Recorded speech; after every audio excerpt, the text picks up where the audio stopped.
The laughter hit me before I even opened the door. I remember standing on my daughter's porch. It was Thanksgiving, which already felt like a bad joke, given everything I'd been carrying that year.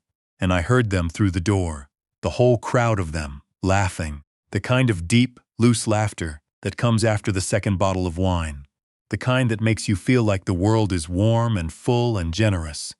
I should have knocked. That's what a normal person does. But my hands were full. I had a pie dish in one arm, the pecan one my daughter asked me to bring every single year since she was 9 years old, and I just pushed the handle down with my elbow the way I'd done 100 times before. I thought I was late. I thought they'd already started without me. I thought the worst thing about the evening would be a cold dinner. I was wrong about that. The first voice I heard clearly was my son-in-law's, Theo. He has one of those voices that carries, the kind that fills a room even when he thinks he's being quiet. And he was raising a glass, a toast, to Thanksgiving, I assumed, to family, to whatever people toast to when they think everyone who matters is already in the room. "Here's to a night," he said, without the old man breathing down our necks. The room laughed. My daughter laughed. I stood in the doorway with a pecan pie in my arms and I didn't move. I don't think I breathed. I just stood there long enough to hear him add, in that easy, comfortable voice of his, "God willing, maybe he stays home next year too." More laughter. I backed out. I pulled the door shut quietly. I walked back to my truck, set the pie on the passenger seat, and sat there in the dark for a long moment, looking at the lit-up windows of my daughter's house. Then I drove home. My name is not important. What I am is a 63-year-old man who spent 40 years building something. I was a general contractor. Started with nothing. My father left us when I was 11. My mother worked 2 jobs. I learned to use a framing nailer before I learned to drive. By the time I was 30, I had my own crew. By 45, I had a company. Nothing flashy. No corporate headquarters. Just honest work, good people, and a reputation in the county that meant something. My wife, Pauline, was the one who made the house feel like a home. She died 4 years ago. Ovarian cancer. We had 14 months from diagnosis to the end, and I won't describe those 14 months because some things a person keeps. What I will say is that when she was gone, the house went quiet in a way I had not been prepared for, even though I'd had 14 months to prepare. My daughter's name is Iris. She's 31. She has her mother's eyes and apparently her father's ability to stay in a room where she shouldn't. She called me the morning after Thanksgiving. I let it go to voicemail. She called again an hour later. Voicemail. By the third call I picked up. "Daddy," she said, "where were you last night?" We waited. I didn't say anything for a moment. I was standing at the kitchen counter looking at the pecan pie I had put in the refrigerator when I got home. I'd eaten a slice of it for dinner because I didn't feel like cooking, and because spite, when you get to my age, sometimes takes the shape of eating dessert alone in your own kitchen and deciding that's fine. "Something came up," I said. She made a sound, half sigh, half something else. Theo was worried. That one landed somewhere specific. I noticed where it landed. I filed it away.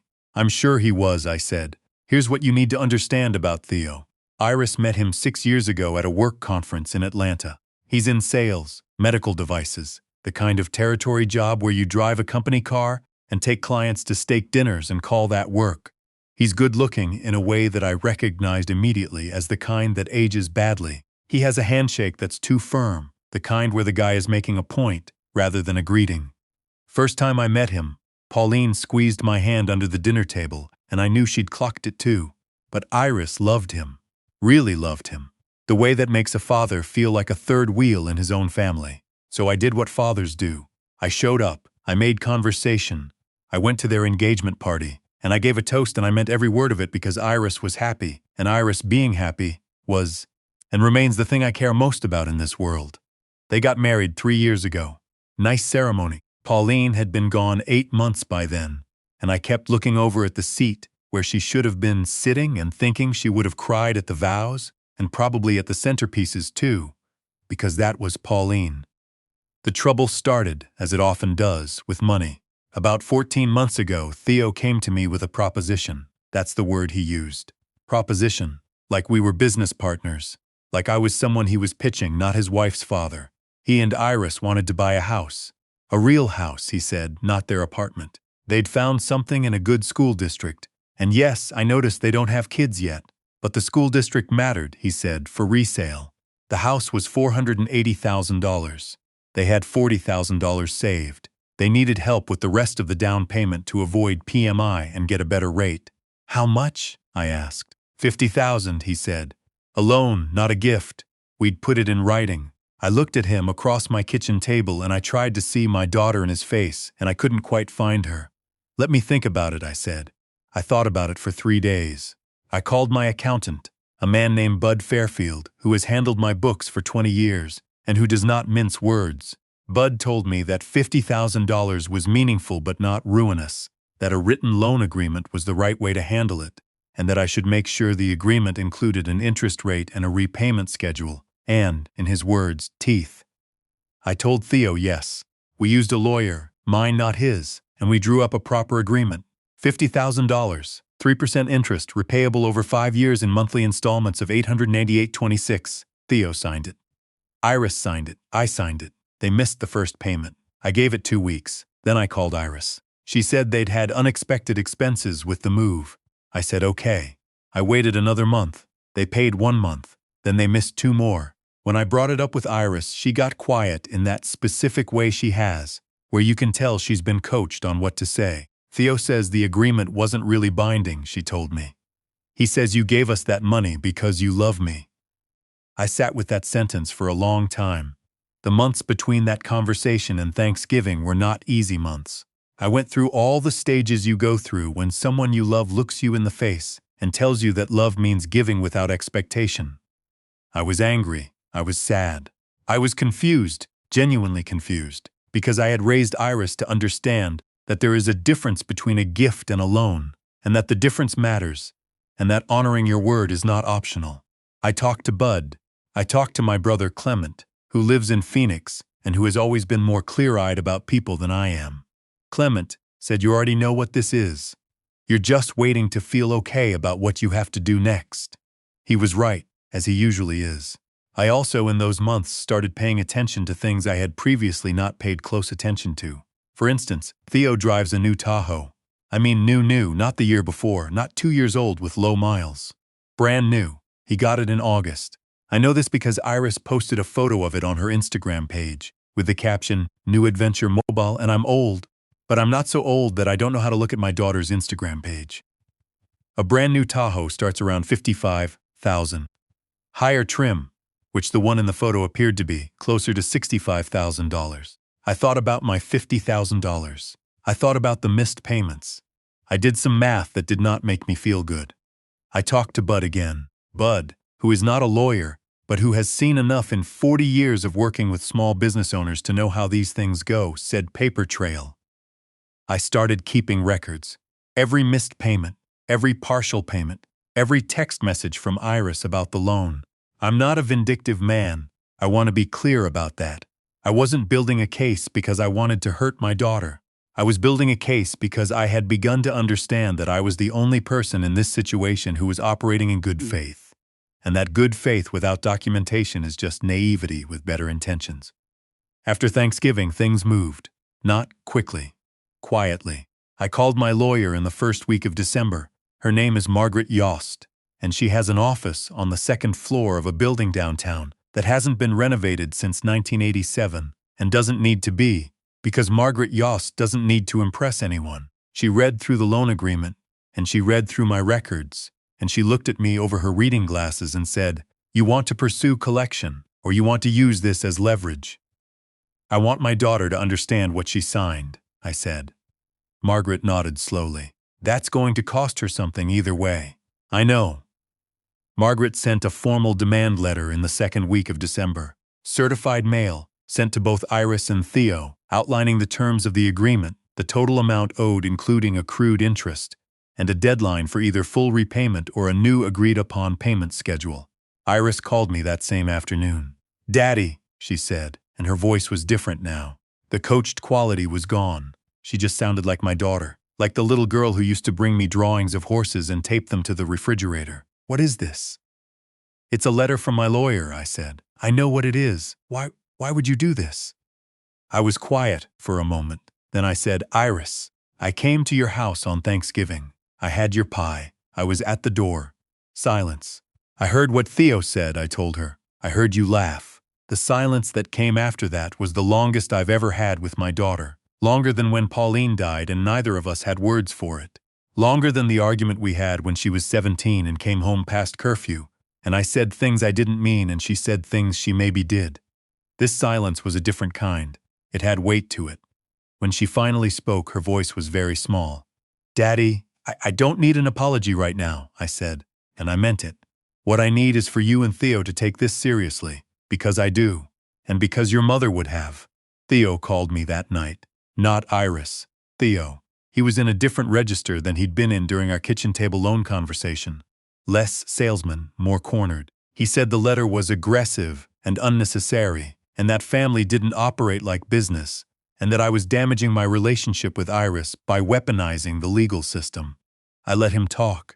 I've been in enough negotiations, contractor to client, subtractor to GC, over 40 years, to know that when someone is talking that much you let them finish. You don't help them. You let the whole thing come out, and then you speak. When he was done, I said, Theo, I'm going to ask you something, and I'd like an honest answer. The Tahoe. How'd you pay for it? Dead silence. Because I've been adding up the payments you've made on the loan, I said, and the payments you haven't made. And I've been thinking about what $65,000 in vehicle purchases looks like next to what you owe me. And I'm curious. That's not, he started. I'm not asking you to explain yourself to me, I said. I'm asking because I want you to hear yourself answer the question. He hung up. Clement flew in from Phoenix for Christmas. He's the only person, besides Margaret and Bud, who knew the whole story. He sat at my kitchen table and I made coffee. And I told him about the demand letter and Iris's call and Theo's call. And when I was done, he just sat there for a minute looking at his coffee cup. You doing okay? He said. I've been better, I said. I've been worse. She's going to come back to you, he said. Iris, she's going to figure this out. I know, I said. That's not what I'm worried about. What are you worried about? I thought about it. The house was quiet the way it's been quiet since Pauline. The refrigerator hummed. Outside, the neighbor's dog was barking at something in the dark. I'm worried she's going to spend another 5 years in a room where people laugh at the wrong thing, I said, and learn to think that's normal. Clement didn't say anything to that. Some things you just let sit. January, February. The thing moved slowly the way legal things do when one side is hoping the other will blink. They didn't offer a new payment plan. What they offered, through Theo's older brother, who apparently works in insurance and fancied himself a negotiator, was a lump sum of $20,000 in exchange for the loan being considered satisfied in full. A settlement, they called it. I declined, not because I needed the money, though I won't pretend the principal amount wasn't real to me. I declined because $20,000 was not what we agreed to, and because accepting it would have been a way of saying that what Theo said on Thanksgiving and what Iris did when she laughed was something I was willing to discount to 40 cents on the dollar. Some things aren't about the money. Margaret filed in civil court in late February. The amount was clear. The agreement was documented. The missed payments were documented. It was not a complicated case. What happened next I did not plan. I want to be honest about that. In March, I got a call from a woman named Joan, Iris's closest friend since college, the maid of honor at their wedding. I hadn't spoken to Joan since Pauline's funeral. She called from a number I didn't recognize, which is how I know she was being careful. She said she'd heard from Iris what was happening. She said she wasn't calling to take sides. Then she told me something that was very clearly taking a side. Theo, she said, had been talking to other people. Not about the loan, about me, about the kind of father I'd been, about the grief after Pauline, about things that were private and painful, and that had no business being in other people's conversations. He'd been doing it for a while, building a version of me in the minds of their friends that justified treating me like a burden, like a problem to be managed rather than a person to be loved. Iris doesn't know the half of it, Joan said. Or maybe she does and she can't see it. I don't know, but I thought you should. I thanked her. I sat for a while after I hung up. I thought about Pauline. She would have known. She always knew the temperature of a room in a way I never did. She would have seen Theo clearly on that first dinner, firm handshake and all. And she would have found a way to say it to Iris, that Iris could actually hear. I never had her gift for that. What I had was patience. and documentation. The case was settled out of court in April. I will not share the exact terms because the agreement includes a confidentiality provision that I intend to honor, because unlike some people in this story, I honor agreements. What I will say is that the settlement was closer to what I was owed than to what they offered. 3 weeks after the settlement, Iris showed up at my door on a Sunday morning. No call ahead. I saw her car pull into the driveway, and I stood at the window for a moment, and I watched her sit in the car for a long time before she got out. She knocked, which she has never done in her life at my house. That knocked me sideways a little. I opened the door. She looked like she hadn't been sleeping well. She had her mother's eyes, like I said, and right now they were red at the edges. She was holding something, a dish covered in foil. It took me a second to recognize it. Pecan pie. From the bakery near their neighborhood, not homemade, but the effort was the point. I don't know how to start, she said. Then don't start, I said. Come inside. She sat at the kitchen table. I made coffee. We didn't talk for a while. We just sat with the coffee and the pie and the hum of the refrigerator and the quiet of the house. Eventually she said, I didn't hear you. On Thanksgiving. I didn't know you were there. I know, I said. But I laughed, she said. And I knew what he'd said before. I knew what he thought of you. I kept thinking if I didn't make it a fight, it would get better. I looked at my daughter, 31 years old, sitting in the same chair where she used to do homework while her mother made dinner. I thought about all the ways you can love someone so much it makes you smaller, and how nobody warns you about that when you're learning to love. That's not how it gets better, I said. I know that now. We were quiet again. Is it too late? She asked. Not about the lawsuit, not about the money, about us. No, I said, and I meant it completely. No, it is not too late. I don't know what happens to Theo. That's not my story to follow anymore. What I know is that Iris has been coming over on Sunday mornings. Not every week, but more often than not. She brings coffee sometimes. I make it sometimes. We've been watching old movies on the TV in the living room. The ones she and Pauline used to watch together on rainy afternoons when she was young. The ones I always pretended to be too busy for and actually loved. Last Sunday, she fell asleep on the couch, 20 minutes into 1. I turned the volume down. I put a blanket over her. I sat there for a while in the blue light of the television, and I looked at my daughter sleeping and I thought, there it is. There's the thing I built my whole life to protect. She's not all the way back yet, but she's here, and I'm still standing.